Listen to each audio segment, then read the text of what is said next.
Ek onthou toe ek klein was my ma altyd 'n haarkapper gewees. Sy het dit gedoen in die garage. So sy was altyd nog as 'n voorbeeld gewees van jy staan op, jy doen jou ding, jy bly besig, volg wat jou gelukkig maak.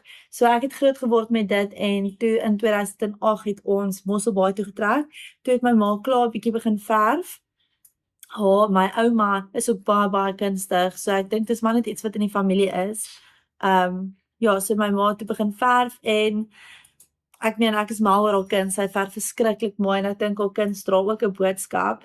So ons het groot geword in 'n kreatiewe huis en ek dink my ouers het ons altyd toegelaat om net te doen wat ons wil doen in 'n kreatiewe aspek, maar ek dink daar's 'n verskil tussen om so super kreatief te wees en ook 'n besigheidsbrein te hê.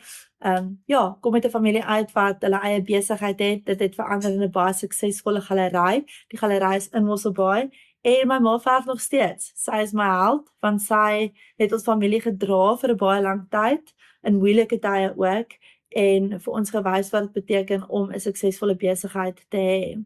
Is om daar te wees, ek meen jy moet met die kliënte gesels en is ook belangrik dat mense sien wie jy is. Weereens, ek dink hoe meer autentiek jy is, hoe beter.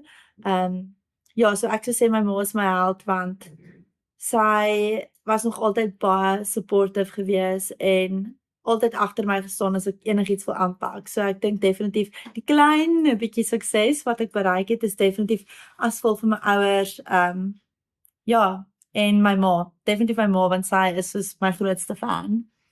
Baie keer as ek vir mense sê ek is bietjie van 'n introvert, dan is hulle altyd geskok. Hulle sê altyd no way, ek dink daar's geen manier wat jy 'n introvert is nie. So ek beloof. Ek dink ek sien 'n introvert in 'n manier waar ek sukkel om met mense te gesels of so nie, maar ek moet sê ek kort definitief my tye wat ek nie mense wil sien nie, net by die huis wil wees en dalk series kyk en in die bed lê. Ek dink dis waar ek my energie vandaan kry en ek dink ook as ek ook die tye wanneer ek op my kreatiefste voel is tye wanneer ek 'n rukkie alleen tyd by myself spandeer en as niemand om my is nie. So ek dink definitief my energie kom van 'n introvert perspektief uit.